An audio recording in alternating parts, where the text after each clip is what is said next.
राधे राधे दोस्तों। तो आज मेरा बहुत ज़्यादा दिमाग खराब है क्योंकि मैंने कल शाम को एक वीडियो देखी थी, उसमें दो बातें लिखी थी और दो बातें कौन सी हैं मैं आपके साथ शेयर करना चाहती हूँ। पहली बात थी कि जो बेटियां हैं वो सास ससुर की सेवा बेटियां ही करती हैं लेकिन बहुएं नहीं करती हैं, तो ये बात बिल्कुल गलत लगी थी मुझे, तो मैंने ये ब्लॉग बना दिया। और दूसरी बात लगी थी कि जो बहुएं की जो परवाह करते हैं, कदर करते हैं, उन्हें प्यार देते हैं, वो उसके असली माता पिता देते हैं, सास ससुर नहीं देते हैं। तो ये बात बिल्कुल सही थी क्योंकि जो बेटी की परवाह करते हैं वो असली माता पिता ही करते हैं लेकिन सास ससुर नहीं करते।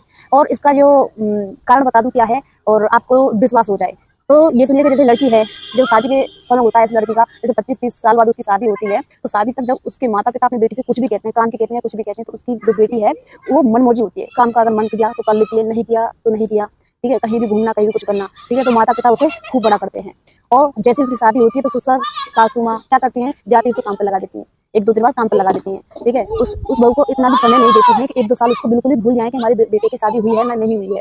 अगर ऐसा हो जाए तो हो सकता है सब ठीक हो जाए, क्योंकि बहू को भी कम से कम 1-2 साल दे दिए जाएं कि कुछ भी कर, सो या जग कुछ भी कर तू, ठीक है, तो हो सकता है कि वो माता पिता भी बन सकते हैं। और पहली बात पर हम दोबारा लौट कर आते हैं कि बोल रहे थे कि जो सास ससुर की सेवा है वो बेटियां करती हैं, बहुएं नहीं। तो ये बात बिल्कुल भी गलत है क्योंकि बेटी ससुराल से मायके नहीं जाती है अपने माता पिता की सेवा करने के लिए, बहू ही करती है। चाहे बहू बुरी है, चाहे अच्छी है, चाहे वो कैसी भी परिस्थिति है, कुछ भी हो, बहू ही करती है। और बहू भी ना करे तो उसके बाद उसका बेटा करता है, सास ससुर का बेटा करता है, लेकिन ननद नहीं आती। ननद एक ही परिस्थिति में आती है, या उसका भैया नहीं हो या भाई नहीं हो और माँ बाप ही हो, तो ऐसी परिस्थिति में वो अपने ससुराल से मायके में ही रहती है, अपने पति देव को लेकर रहती है और उनकी सेवा करती है या फिर साथ ले जाती है। ऐसी परिस्थिति में बेटियां करती हैं, लेकिन ऐसी परिस्थिति में कोई बेटी नहीं आती है, बहू ही करती है। और इस बात पर आप लोगों की क्या राय है कमेंट में जरूर बताना दोस्तों। तो आज के लिए बस इतना ही। राधे राधे दोस्तों।